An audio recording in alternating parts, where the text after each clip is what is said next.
সুপ্রিয় দর্শক, আমি আফজাল হোসেন স্বাগত জানাচ্ছি সম্পাদকীয়তে। আওয়ামী লীগের রাজনৈতিক কার্যক্রমে নিষেধাজ্ঞা প্রসঙ্গে বিএনপির মহাসচিব এবং স্থানীয় সরকার মন্ত্রী মির্জা ফখরুল ইসলাম আলমগীর বলেছেন, আওয়ামী লীগের কার্যক্রম নিষিদ্ধ আছে, বন্ধ থাকবে। বাকি যারা আছে তারা কাজ করবে, করছেও। এবছরের মধ্যে স্থানীয় সরকার নির্বাচন হবে বলেও জানিয়েছেন তিনি। এদিকে জামায়াত ও এনসিপি মনে করে ভোট ছাড়াই দলীয় নিয়ন্ত্রণে স্থানীয় সরকার ব্যবস্থা।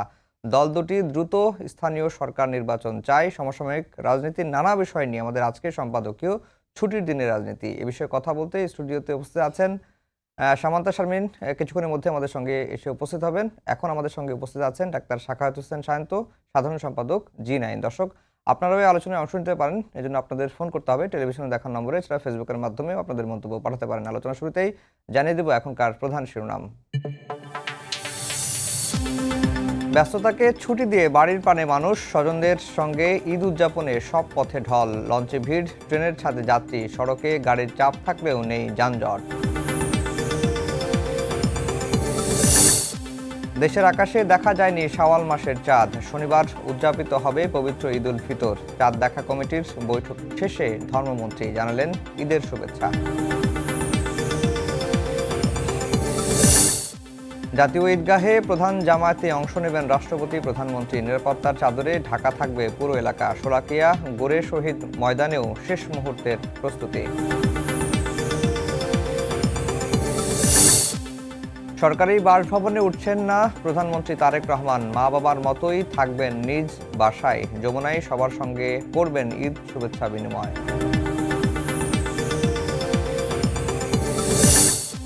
এবং মহান স্বাধীনতা ও জাতীয় দিবসে এবার থাকছে জমকালো কুচকাওয়াজ। জাতীয় প্যারেড গ্রাউন্ডে বিভিন্ন বাহিনীর মহড়া, চলছে মঞ্চ নির্মাণ ও সাজসজ্জার কাজ।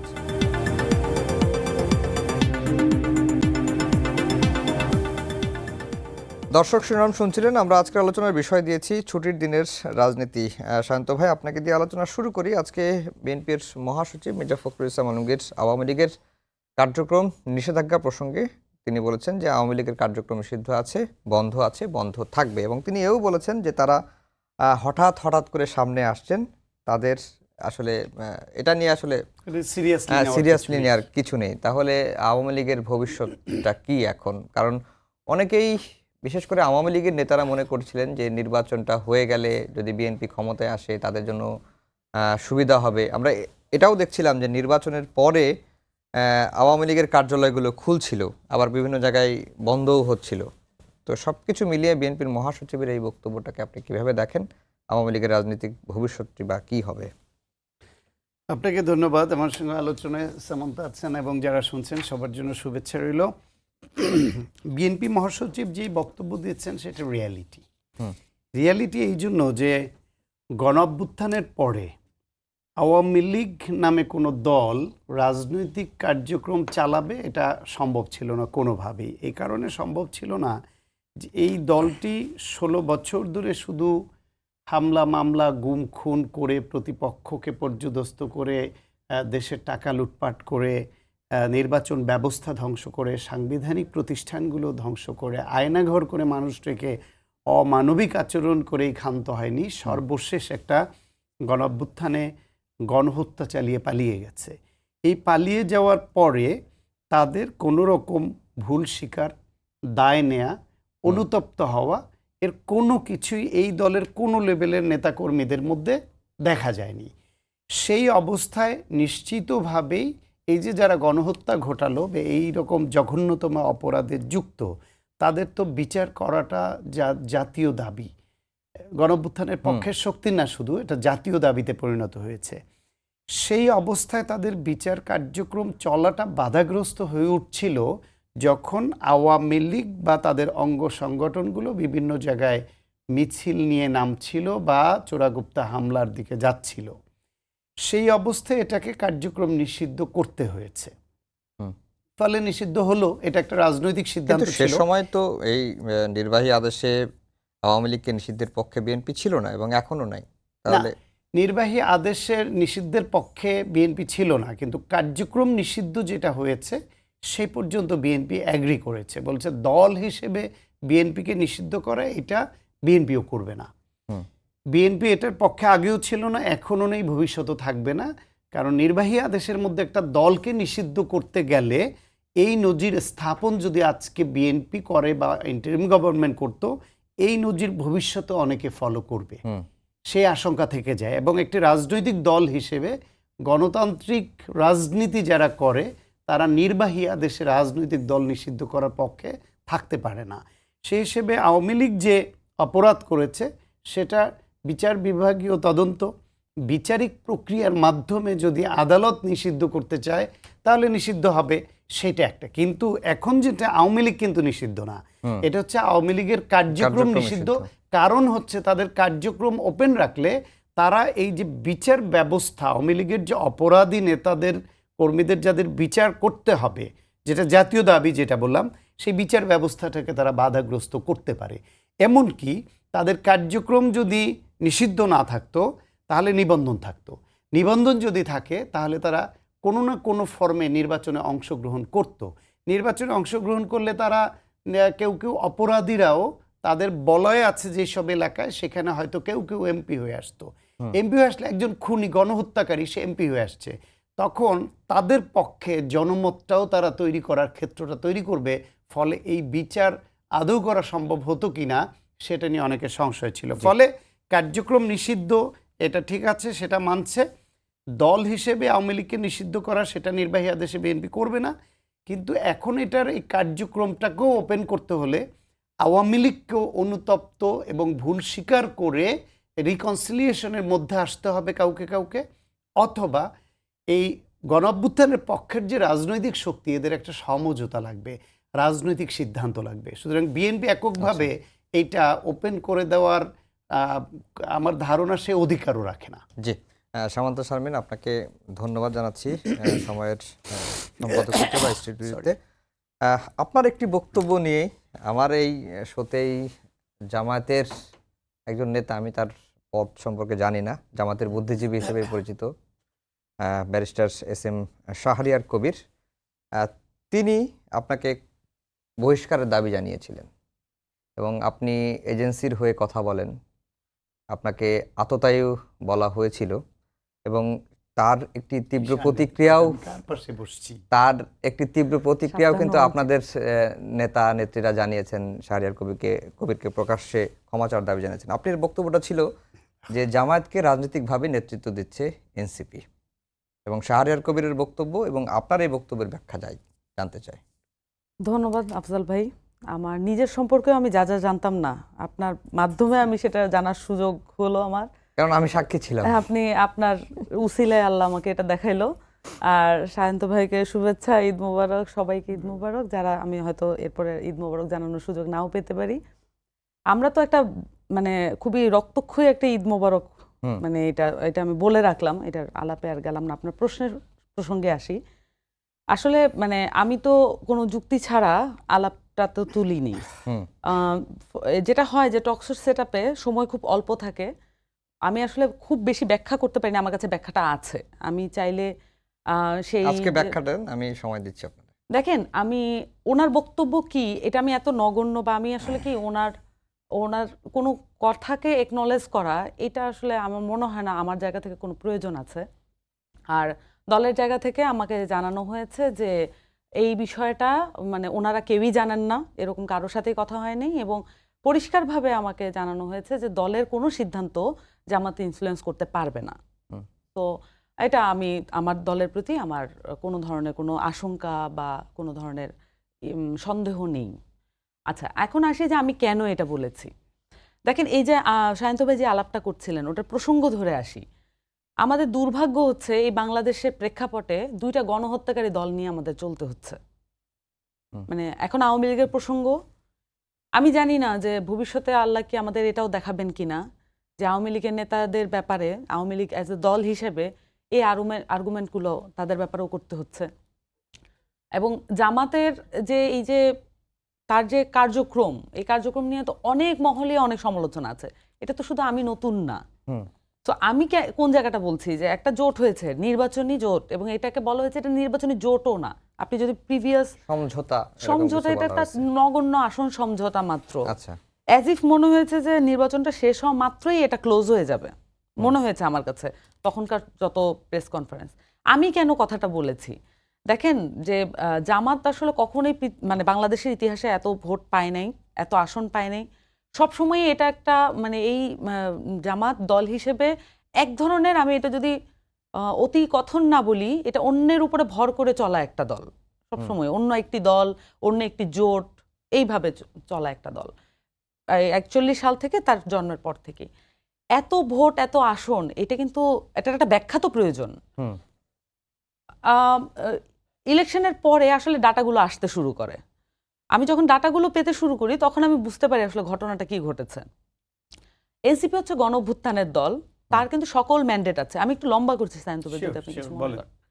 তো তার কিন্তু সকল ম্যান্ডেট আছে এবং তাকে কিন্তু মানে এনসিপিকে বাংলাদেশের মানুষ প্রচন্ড ভালোবাসে। এবং আমি এটাও জানি, সায়েন্তুবে অস্বীকার করবেন না, বিএনপির অনেক মানুষ এনসিপিকে ভালোবাসে।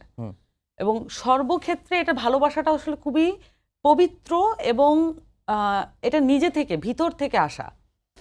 এখন যখন এনসিপি জামাতের সাথে জোট করে, এই যে ইনোসেন্সি এবং এই যে একটা পার্টির যে ইনিশিয়াল, তাকে যে বেনিফিট অফ দ্য ডাউট, যে বেনিফিটটা আসলে এনসিপি পায়, সেই বেনিফিটটা জামাতের কাছেও যায়। ফলত যেটা হয়, আপনি দেখবেন যে এখানে দাবি করা হয়েছে যে এনসিপি একটা সিটও পেত না। প্রসঙ্গটা পুরোই উল্টা। আপনার সেদিনের যে দুজন গেস্ট ছিলেন, দুজনেই এই প্রসঙ্গে কথা বলেছেন। আপনি দেখবেন যে এইভাবে কিন্তু আসলে প্রোপাগান্ডা এবং ন্যারেটিভ মেক হয়। আসলে ঘটনাটা কি ঘটেছে, আমি কিন্তু একবারও বলিনি এনসিপি কয়টা সিট পেত। আমার কথাটা হচ্ছে জামাত কয়টা সিট পেত। এনসিপি সিট নাই পেতে পারত, এটা নিয়ে আমার আর্গুমেন্ট না। আর্গুমেন্ট হচ্ছে এই যে জামাত যেই জায়গায়, আপনি দেখবেন যে যেই ম্যাপগুলো এসেছে, নেত্র নিউজ একটা রিপোর্ট করেছে, সেইখানে যে মার্জিনের যে জায়গাটা আপনি যদি দেখেন, বিএনপি হিউজ মার্জিনে জয়লাভ করেছে যেসব জায়গায়, অত্যন্ত ওখানে কালার দিয়ে, কালার কোটেন্ট করা। এবং জামাত যেসব জায়গায় আসনে জিতেছে সেখানে বেয়ারলি তারা ফাংশন, মানে বেয়ারলি জিতছে। এখন ওই যে যেখানে তারা স্লো মার্জিনে জিতছে, কম মার্জিনে জিতছে, সেই মার্জিনগুলো কত আসলে? 5000 ভোটের ব্যবধানে জয় পরাজয় নির্ধারিত হয়েছে 22টি আসনে, তার মধ্যে 11টি আসন জামাত পেয়েছে। এটা হচ্ছে ডিসমিস ল্যাবের একটা ডিবাঙ্কিং রিপোর্ট। এবং তাছাড়াও 10,000 ভোটের, মানে আরো 9টি আসন আছে যেখানে 10,000 ভোটের ব্যবধানে জয় পরাজয় নির্ধারিত হয়েছে। এই হলো 19টি আসন। এখন আসেন যে এনসিপির আসলে ভোট ব্যাংক কত, এটা তো একটা জনমনে প্রশ্ন আছে। আমাদের এই ইলেকশনের আগে যতগুলো পোল হয়েছে, সবগুলো পোলে আমি যদি অ্যাভারেজ বলি 4 থেকে 17% পর্যন্ত, আমি সর্বোচ্চ দেখেছি 17% এনসিপির ভোট এবং এনসিপিকে ভোট দিবে। আমি এই পোলগুলোতে খুব বেশি বিশ্বাসী না, আমি ব্যক্তিগতভাবে খুব বেশি বিশ্বাসী না। এটা কোনো না কোনো প্রেক্ষাপট বা এজেন্সি দিয়ে হয় এবং সেগুলো রাজনৈতিক ব্যাখ্যাপি থাকে। কিন্তু এটা খুব অদ্ভুত যে মিনিমাম 5%-এর নিচে কোনো পোল আসলে নাই। তার মানে এটা আমি ফিক্স ধরে নিচ্ছি 5% ভোট ব্যাংক। এখন আসেন যে আমাদের ভোটার সংখ্যা কত? ভোটার সংখ্যা হচ্ছে আমাদের 12 কোটি, আমাদের টার্ন আউট হয়েছে 60%। তার মানে আপনি যদি 60% ধরেন, আমাদের এখানে ভোটার সংখ্যার যদি আমি ওই যেটা টার্ন আউটের যদি 5% ধরেন, তাহলে ভোটার সংখ্যা কত হয়? প্রত্যেকটা আসনে গড় এনসিপির ভোটার সংখ্যা থাকে 12,000 থেকে 15,000। তাহলে এই যে মার্জিন আপনি দেখেন যে যেটা আমার ভোট ব্যাংক ছিল, সেটা তো আসলে জামাতে গিয়েছে। এবং আমাদের যেই যারা তরুণ জনগোষ্ঠী, আমাদের যারা ডেমোগ্রাফি যদি দেখেন, ওই ডেমোগ্রাফিটা আসলে এইবার ভোট দেওয়ার জন্য উদ্গ্রীব ছিল। এখন এই ভোট ব্যাংকের যে পুরো ফ্যাসিলিটিস, এটা তো জামাত পেল, জামাত জোট পেল। তাহলে এই কারণেই তো তারা আসলে এই আসনগুলো পেয়েছে। এখন এই যে আমার ব্যাখ্যাটা, এই ব্যাখ্যাটা আমি করার সেদিন সুযোগটা পাইনি, সে সময়টা ছিল না। কারণ আমি তো মনে করি আমার যে এনসিপির ভোট ব্যাংক, সেটা কাজে লাগিয়ে জামাত তার মানে আখেরটা ঠিক মতো গুছাতে পেরেছে। মানে এটা তো খুবই না, মানে মেইন স্ট্রিম একটা দল হিসেবে আসলে জামাতকে বিবেচনা করা যাচ্ছে, এটা তো হওয়ার কথা না। তো আমার এটা ছিল ব্যাখ্যা। এই ব্যাখ্যাটা না দেওয়ার কারণে হয়তো কিছুটা ভুল বোঝাবুঝি হয়েছে। আমি আমার আসন কতগুলো সেটার বিষয়ে আমি আলাপই করিনি। আমার কথা হচ্ছে জামাত কতগুলো আসন পেয়েছে। এবং মানে আমার মনে হয় যে আমার ব্যাখ্যাটা, এটা এখন যেহেতু সবার সামনে বললাম, এটা এখন ব্যাখ্যা বিশ্লেষণের সুযোগ থাকবে। শান্ত ভাই, এই যে সামান্তা শারমিন যে ব্যাখ্যা দিলেন যে এনসিপির ভোট ব্যাংকের কারণেই জামাতের এই যে এতগুলো আসন তারা পেয়েছে, 68টা আসন তারা পেয়েছে, এবং বেশ কয়েকটি আসনে, কটি আসনের সংখ্যা বললেন? 22টা আসনে 22টা 5,000-এর কম হ্যাঁ। ব্যবধানে। না হলে যদি তার মধ্যে 11টা না 11টা জামাত। 12টা পেয়েছে জামাত। 12টা পেয়েছে জামাত বিজনেস ল্যাব এবং বলছে 11টা। এবং 12 থেকে 15,000 ভোট এনসিপির। তাহলে তো তারা এই এনসিপির ভোটগুলো না পেলে তো আমি তারা 5% ধরলে আর কি টার্ন আউটের। আপনার কাছে কি তাই মনে হয়? এইটা তো একটা আমাদের ব্যাখ্যা আছেই দিলই। আরেকটা ব্যাখ্যা আমি দিই, এটা আপনি ওই যে সংখ্যা দিয়ে পরিমাপ করতে পারবেন না। সেটা হলো বাংলাদেশের সংবাদ মাধ্যমগুলোতে এই যে টক শো, বিভিন্ন আলোচনা বা সংবাদ মাধ্যমের বরাতে যে ন্যারেটিভটা তৈরি হয় ইলেকশনের সময়, এটা কিন্তু গুরুত্বপূর্ণ ভূমিকা পালন করে। জামায়াত ইসলাম তাদের নিজস্ব এরকম ন্যারেটিভ তৈরি করার কোনো ওইরকম দক্ষ জনশক্তিও নাই, ওইরকম গ্রহণযোগ্য কথা বলার বক্তাও নাই। দু একজন যারা বলছে এবং যারা ভাইরাল হচ্ছে এবং তাদের ভিউ হচ্ছে বলে আপনারা টক শোতে আসছেন, এই ব্যারিস্টার শাহরিয়ারের মতো, এদের কারণে আরও ভোট কমে জামায়াতের। কারণ তাদের কথা মানুষ বিনোদন হিসেবে নেয় এবং কি বলছে দেখি, রাগারাগি খিচে কথা বলা এইসব শোনে, কিন্তু এগুলোতে ভোট বাড়ে না। তার কারণে জামায়াতের ভোট কমেছে। মূলত আমরা যারা জামায়াতের 71-এর গণহত্যা, জামায়াতের রাজনীতির যত রকমের বিভ্রান্তি আছে, জামায়াতের নারীর প্রশ্নে যে ভূমিকা তারা নিয়েছে, জামায়াত এই সময় যেসব মোনাফিকি করেছে ইলেকশনের সময়, জামাত যেভাবে টাকা বিলিয়েছে এবং ধরা পড়েছে, জামাত যেভাবে নারীদের কাছে এই বোরখা সহ নানান উপঢৌকন নিয়ে গ্রামেগঞ্জে গিয়েছে, এই সব কিছু আমরা যখন তুলে ধরছিলাম, তার বিপরীতে জামাতের পক্ষ নিয়ে এনসিপির বেশ কিছু সংখ্যক তরুণ যারা আমাদের ডিফেন্ড করেছে জামাতের পক্ষ হয়ে। যদি সেই ডিফেন্ডটা এনসিপি জামাতের পক্ষ নিয়ে এই নির্বাচনে না করতো, তাহলে তার প্রভাবও ব্যাপকভাবে রাজনীতি ভোটের মাঠে পড়তো। ফলে একটা হচ্ছে ভোট ব্যাংকের হিসাব যেটা বললো, আমি যেটা বললাম এটা হয়তো ওইভাবে সব ভোটের সংখ্যার বিবেচনায় হিসাব করে দেখাতে পারবো না, তবে এটার একটা ব্যাপক প্রভাব কিন্তু পড়েছে। এইটা এনসিপি করেছে। এনসিপির এই সহযোগিতা না পেলে জামায়াত কিন্তু আরও খারাপ করতো, ব্যাপকভাবে খারাপ করতো। হয়তো তারা ভোটের সংখ্যায় ভালো ভোট পেত, কিন্তু আসন তারা কোনোভাবেই 20টা আসনের বেশি আসন পাওয়ার দল জামায়াত ইসলাম না। ফলে আজকে জামায়াতকে যে এইভাবে প্রতিষ্ঠিত করলো একটা শক্তিশালী বিরোধী দল হিসেবে, এবং দেশে এত বড় আলোচনায় আসলো ন্যাশনালি ইন্টারন্যাশনালি, এইটা এনসিপির ভুল সিদ্ধান্তের ফল। একদিন এনসিপিও সাফার করবে এই জন্য। আরেকটা জিনিস হচ্ছে যেটা বলছিল জামাতা, যে দুটো গণহত্যা অভিযুক্ত দলকে আমাদের ফেস করতে হচ্ছে। আমার দৃষ্টিতে আওয়ামী লীগের গণহত্যা ভেরি রিসেন্টলি বলে এটা দগদগে, এই জন্য আমরা বলছি। কিন্তু আওয়ামী লীগের এই গণহত্যার শিকার হয়েছে অ্যারাউন্ড 1000 পিপল। এর বাইরে কিছু পুলিশ মারা গেছে, কিছু আওয়ামী লীগের লোক মারা গেছে, কিছুই নেই। কিন্তু না, গুরুত্বপূর্ণ প্রত্যেকটা শহীদই। তারপরও সংখ্যাটা কেন গুরুত্বপূর্ণ বলছি, 1000 বা 1200 শহীদ হয়েছে, গণহত্যার শিকার হয়েছে। 1971 সালে কত হয়েছে? লক্ষ লক্ষ মানুষকে তারা হত্যা করেছে। তারা আমাদের মা বোনদেরকে ধরে এনে পাকিস্তানিদের হাতে তুলে দিয়েছে। এইবার তো আওয়ামী লীগ আমার মা বোনকে তুলে দেয় নাই প্রতিপক্ষের হাতে ধর্ষণ করবার জন্য। সুতরাং আপনি যদি ওই রকম মাত্রাগত দিক ধরেন, তাহলে আওয়ামী লীগও গণহত্যাকারী, ঘৃণিত, পলাতক, ফ্যাসিবাদ। জামায়াত তার থেকে 71-এ অনেক গুণ বেশি গণহত্যাকারী এবং ঘৃণিত ছিল। সেই শক্তির মধ্যে তাদের নামে আওয়ামী লীগ যে বিচারটা করেছে, বিচারটা সঠিক হয় নাই। সঠিক তদন্তের মাধ্যমে সত্যিকার দায়ীদেরকে যদি বিচার করতো, বায়াস না হয়ে, আইন পরিবর্তন না করে গণজাগরণ মঞ্চের চাপের মুখে, তাহলেও জামায়াতের আরও অনেক নেতা বিচারের আওতায় আসতে পারতো। এই বিচারটা ভুলভাবে করায়, বিতর্ক তৈরি করায় আমরা নিজেও ওই বিচারটাকে গ্রহণ করতে পারিনি। এখন আমি গ্রহণ করছি না। আমি এর অনেকগুলোকে রাজনৈতিক সিদ্ধান্তে রাষ্ট্রীয় হত্যাকাণ্ড মনে করি। কিন্তু যে আমাদের তদন্তের মাধ্যমে বিচার হওয়া দরকার ছিল, সেই বিচার না হওয়ার কারণে আজকে রাজনীতিতে দাঁড়িয়ে জামাত বলতে পারছে বা তাদের তরুণদের দিয়ে বলাচ্ছে, এবং মুক্তিযুদ্ধের পক্ষের শক্তিরও কারো মুখে এই কথা তারা তুলে দিয়েছে যে 54 বছরের আগের ওই হিসাব আর এখন আমাদের দরকার নেই দেখার। আওয়ামী লীগও হয়তো এক সময় 20 বছর পর, 10 বছর পর এসে বলবে যে আমরা তো গণহত্যা করিনি, আমরা এটা করিনি, এটা পুলিশ করেছে আমাদের নির্দেশ ছাড়া, অথবা এর মধ্যে জামাত বিএনপির লোক ঢুকে করেছে, অথবা অন্য কোনো অনুপ্রবেশকারীরা করেছে, যেটা অলরেডি তারা বলতে শুরু করেছে, এবং আওয়ামী লীগের সেম বয়ান শুনবো।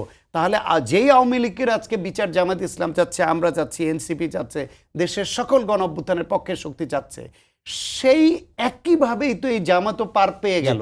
তাহলে দুইটাকে আপনি এক পাল্লায় কেন মাপবেন না, যেখানে গণহত্যার বিবেচনায় এবং ধর্ষণের বিবেচনায় পুরনো হলেও আওয়ামী লীগের থেকে আরো অনেক বেশি জঘন্য এবং ম্যাসিভ কাজ করেছে জামাত ইসলাম। জি, সামন্ত শারমিনের আগের আলোচনায় শান্ত ভাই আরেকটি কথা বলছিলেন যে রাজনৈতিকভাবে বলতে যে এককভাবে বিএনপি আওয়ামী লীগের রাজনীতি নিষিদ্ধ করা বা কার্যক্রম উঠিয়ে নেয়ার, যে কার্যক্রম নিষিদ্ধের যে সিদ্ধান্ত আছে এটি উঠিয়ে নেওয়ার সিদ্ধান্ত বিএনপি এককভাবে নিতে পারবে না, এটা সব দলগুলো মিলেই একটা সিদ্ধান্ত নিতে হবে, এটি একটি দিক। আর এনসিপি ভুল সিদ্ধান্ত নিয়েছে জামাতের সঙ্গে, হয়তো এই যে নির্বাচনী সমঝোতা, এই কারণে হয়তো একদিন জামাত একদিন এনসিপিকেও এর ফলাফল ভোগ করতে হতে পারে। আসলে মানে আমি একটু অন্য জায়গা থেকে আলাপটা করি। দেখেন, একটা গণঅভ্যুত্থানের পরে আমাদের একটা অন্তর্বর্তীকালীন সরকার, এবং অন্তর্বর্তীকালীন সরকার অনেকগুলো পলিটিক্যাল পার্টি, বলতে গেলে বাংলাদেশে গণা যায় সবগুলো পলিটিক্যাল পার্টির সাথে বসেই একটা সনদে উপনীত হয়েছে। এবং এই সনদের যে আদেশ, সেই বিষয়ক বিএনপির এখন যারা সরকারি দল, তাদের সন্দেহ এবং তাদের যে আশঙ্কা, এবং এটা আমি কি বলবো, এক ধরনের উদ্ভ্রান্ত আচরণ আমার কাছে মনে হচ্ছে, ছেলে মানুষীয় বটে। এবং তারা এটার মধ্য দিয়ে আওয়ামী লীগের যে রাস্তা, সেটা কি উন্মুক্ত হয় না? তাই না? আমি অনেকগুলো রেটরিক বলতে পারি আপনাকে, আমি অনেকগুলো জার্গন বলতে পারি, পলিটিশিয়ানরা মানে ইউজুয়ালি যেটা করে, বাট আমার কাছে তো মনে হয় এর থেকে বেশি গুরুত্বপূর্ণ যেটা সনদের যে মৌলিক ভিত্তি, যেটা প্রত্যেকটা রাজনৈতিক দলকে শক্তিশালী করতে পারত, সেই ভিত্তিটাকে এড়িয়ে গিয়ে আমরা একটা সাংবিধানিক সংকটের মধ্যে দেশকে ফেলতে যাচ্ছি। এই যে আমি কথাটা বললাম, I am dreading to this day, যে আমি এই কথাটা আমাকে কোনোদিন বলতে হবে, কারণ এই সাংবিধানিক সংকট তো আজকের না। এই সাংবিধানিক সংকট বাংলাদেশের জন্মের লগ্ন থেকেই আসলে এটা চলছে।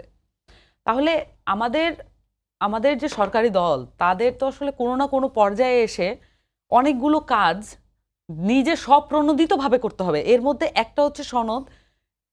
এটা করার জন্য তাদের যেটা প্রয়োজন, সেটা হচ্ছে জুলাই গণঅভ্যুত্থানকে নিজের করে ওন করা। জুলাই গণঅভ্যুত্থানকে বিএনপি যেভাবে দেখছে, এই দৃষ্টিভঙ্গিটা আমি বলবো ভুল। তারা আতঙ্কের চোখে দেখছে, এবং ফলত যেটা ঘটছে, পারসেপশন তো পলিটিক্স হয়ে দাঁড়ায়। পারসেপশন ইজ দ্যাট যে বিএনপি আসলে আওয়ামী লীগের সাথে এক ধরনের আতাত করার চেষ্টা করছে, আওয়ামী লীগের সাথে এক ধরনের বোঝাপড়া করার চেষ্টা করছে। এখন এটাও তো পত্রিকায় এসেছে, যেমনটা দায়িত্বশীলরা বলছেন যে না, বিচার আচার এগুলো সবই শেষ হবে, কিন্তু আবার অন্যদিকে আমরা দেখতে পাচ্ছি একই সাথে কার্যালয়গুলো ওপেন হচ্ছে। বিএনপি নেতার নেতৃত্বে কার্যালয় ওপেন হয়, যুব দল নেতা বা ছাত্র দল নেতার নেতৃত্বে সেটা আবার বন্ধ করা হয়। আপনি বলেন তো এখানে ক্রাইসিসটা কি হচ্ছে? এখানে একটা জেনারেশনাল ফাইট তৈরি হয়েছে। যুবদল নেতা আর যে ছাত্রদল নেতা বন্ধ করার উদ্যোগটা নিচ্ছেন, লিডটা দিচ্ছেন, উনি তো ভুক্তভোগী, উনি তো মামলা খেয়েছেন, উনি জানেন যে তার পরিবারের উপর দিয়ে কি গেছে। বিএনপি নেতাটার হয়তো সেই অবস্থাটা হয় নাই। জেলা বিএনপির নেতা হয়তো উনি অনেক টাকার মালিক, আমাদের পার্টিগুলোতে যেটা চলে, উনি হয়তো বিভিন্ন ব্যবসার মালিক, উনি আওয়ামী লীগের সাথে নানানভাবে বোঝাপড়া করে এই কয়দিন, এই 5 বছর, এই 10 বছর, এই 15 বছর তিনি চালিয়ে নিয়েছেন। কিন্তু ছাত্রদল এবং যুবদলের অভিজ্ঞতা একই না। ফলত বিএনপির এই স্ট্রাকচারে এটা সমস্যা হবে যদি আওয়ামী লীগ এবং সনদ এবং গণঅভ্যুত্থানের ব্যাপারে ফয়সালায় তারা আসতে না পারেন। এবং এই যে সনদের ব্যাপারে তার যে ভূমিকা, স্বরাষ্ট্রমন্ত্রী যে ব্যাখ্যা, এই ব্যাখ্যা যে আগাটু গোড়া পুরোটা কন্ট্রাডিক্টরি আইনের জায়গা থেকেই, এটা কি বিএনপির যারা বুদ্ধিজীবী সমালোচক তারা কি বুঝতে পারছেন? কারণ সালাউদ্দিন আহমেদ ওখানে দাঁড়িয়ে বক্তব্য দিচ্ছেন, সেটা দেখতে আমাদের সবারই ভালো লাগছে, উনি মুক্ত হয়েছেন গুম দশা থেকে। কিন্তু এই যে তার যে বক্তব্য রাখা জাতীয় সংসদে, এই বক্তব্য রাখাই যে আসলে সনদ এবং গণঅভ্যুত্থানের মধ্য দিয়ে এসেছে, এইটা উনি অস্বীকার করেন কিভাবে? সো একটা কমপ্লিট দ্বিচারিতার মধ্যে বিএনপি তার এই ফাঁদে পা দিয়েছে। তো আমার কাছে মনে হয় বিএনপি সবচেয়ে বেশি উপকারী ডিসিশন নিত আওয়ামী লীগ বলেন, সব কিছু মিলিয়ে যদি জুলাই গণঅভ্যুত্থানের যেই পরিক্রমা আমরা পার হচ্ছিলাম, যে ফেজগুলো আমরা পার হচ্ছিলাম, সেটাকে খুবই সাবলীলভাবে ওন করে নিত। তাহলে অপর কোনো শক্তি তার চেয়ে বেশি গলা উঁচিয়ে বলতে পারতো না আপনারা সংস্কার বিরোধী, তাই না? তো আমি বারবারই বলছি, বিরোধী দলকে ট্যাকেল করা এটা সরকারি দলের সবচেয়ে বড় মুনশিয়ানার ব্যাপার। তো বিরোধী দলকে যদি আপনি হাতে অস্ত্র তুলে দেন, হাতে যদি বিভিন্ন ধরনের টুলস তুলে দেন, তাহলে সেটা তো আলাপ হবেই। জি রাষ্ট্রপতি ইস্যুতে একই জিনিস আমরা দেখতে পাচ্ছি। জি, আমরা শেষের দিকে চলে আসছি। বিএনপি আওয়ামী লীগের সঙ্গে আতাত বা এক ধরনের বোঝাপড়া করতে চাচ্ছে বা চেষ্টা করছে। বিএনপি নেতারা আওয়ামী লীগের কার্যালয় খুলছে, যুবদল ছাত্রদল গিয়ে সেই কার্যালয় বন্ধ করছে। দলের মধ্যে ওটুকু গণতান্ত্রিক চর্চা অন্তত আছে যে একটা উইং খুললে আর একটা উইং গিয়ে বন্ধ করছে, এবং সেটা নিয়ে ওই যাদের সাহায্যে খুলছিল তারা এসে মারামারি করছে না। এটা তাদের ইন্টারনাল পলিটিক্সও হতে পারে। আবার যেহেতু নির্বাচনের সময় কোথাও কোথাও আওয়ামী লীগের ভোট টানার জন্য জামায়াত বিএনপির মধ্যে একটা প্রতিযোগিতাও ছিল যে আওয়ামী লীগের ভোটটা আমাদের দরকার, তখন ওইভাবে কোনো না কোনো হিডেন প্রতিশ্রুতি দিতে হয় লোকালি। এখন যদি ওটুকু একদমই খুলতে একটাও না দেয় তাহলে তো বেইমানি হয়। তো সে যারা প্রতিশ্রুতি দিয়েছিল তারা খুলতে দিয়েছে, আবার যে কর্মীরা সাফার আর প্রতিশ্রুতি দেয়নি, ন্যায়সঙ্গত মনে করেছে খোলাটা বন্ধ করাটা, তারা আবার বন্ধ করেছে। সুতরাং বিএনপি এই দিক থেকে তো তাদের ভোটও নিয়েছে, আবার কথাও রেখেছে, আবার রাজনীতি বন্ধও থেকেছে। তো এই কৌশলটা হলেও তো, না হলে এই ভোটগুলো তো জামাতের বাক্সে চলে যেত, সেটাও কি দেশের জন্য ভালো হতো? জামাতের তো নিয়েছে, জামাতের নায়েবে আমির তো ওই রেলমন্ত্রীর এলাকায় ঘোষণা দিয়েই বলেছেন যে আগে তো এখানে কি ভাই ওই যে পুরনো ইঞ্জিনে পুরনো বগিতে নতুন ইঞ্জিন, রেলের মন্ত্রী মুজিবুল হক, ওই ভদ্রলোককে তো বলেছে মুজিব ভাই তো আগে ছিল, আবার উনি আসলে ওনাকে আপনারা দিয়েন, এখন ওনারটা তো আমি সেকেন্ড ছিলাম, আমিই তো পাই। তো এইভাবে নিয়েছে আওয়ামী লীগও বিভিন্ন, আওয়ামী লীগের ভোট তো যারা ভোট দিতে গিয়েছে তারা কোথাও জামাতকে দিয়েছে, কোথাও বিএনপিকে, জামাতের জোটে বা বিএনপির জোটে দিয়েছে। সুতরাং এইটা রাজনৈতিক কৌশল, এরকম কিছু এটা হচ্ছে। এই সবই আপনি বন্ধ করতে পারবেন না, বরং জুলাই সনদ আর জুলাই গণঅভ্যুত্থান, গণভোট, এই তিনটার মধ্যে একটা কনফ্লিক্ট তৈরি করেছে ইন্টারিম গভর্নমেন্ট। জুলাই গণঅভ্যুত্থান নিয়ে কিন্তু জামায়াত, এনসিপি বা বিএনপি বা সমমন অন্য দল কারো মধ্যে কোনো দ্বিমত নাই, এবং প্রত্যেকে এটা ইমোশনালি ওন করে, লজিক্যালি ওন করে। সমস্যাটা হচ্ছে যখন জুলাই সনদ হলো, সেইখানে প্রথমে প্রধান উপদেষ্টা যে ঘোষণাটা দিলেন যে সবাই একমত হবে, ওই ন্যূনতম ওটুকু নিয়ে আমরা এগিয়ে যাব এবং ওটাই গণভোটে যাবে, ওটা জুলাই সনদ হবে। আর ডক্টর আলী রিয়াজও তাই বললেন। ওইখান থেকে সরে এসে যখন একটা ট্রিকি আচরণ করলো, বিএনপিকে একটা খোয়ারে ঢুকাইতে চাইলো, যে নোট অফ ডিসেন্ট সহই শোট করতে বাধ্য করলো, কনফ্লিক্ট হয়ে গেছে ওইখানে। এখন আমার ধারণা শেষ পর্যন্ত সব দলগুলো যে অংশটা একমত হবে ওইটাকে নিয়েই সংসদে আলোচনার ভিত্তিতে আগাতে হবে। যদি এনসিপি বা জামায়াত ইসলাম বা বিরোধী এমপির এতে না যায় এবং ওইভাবে যদি সনদটাকে না আগায়, তাহলে কি হবে, বিএনপি যে 31 দফা দিয়েছে সে 31 দফা প্রায় সবগুলো এর মধ্যে আছে, তারা তাদের মতো করে সংবিধান সংশোধনী প্রস্তাব সংসদে আনবে, এবং সেই সংশোধনী ওই প্রস্তাবটা জুলাই সনদে আছে, গণভোটও আছে। তখন জামাত এবং এনসিপিকে ওইখানে বিরোধিতা করলে তারাও একটা প্রশ্নের সম্মুখীন হবে যে এই সংস্কার তো একবারে সব করবে না, বিএনপিটা ভালো মনে করছে, প্রস্তাব করেছে, কেন বিরোধিতা করবে, এইসব সংকট আসবে। আমাদের সময় একেবারে শেষ, সবাইকে ধন্যবাদ জানিয়ে শেষ করছি আমাদের আজকের সম্পাদকীয়। আগামীকাল আবারও দেখা হবে একই সময়ে। শুভরাত্রি।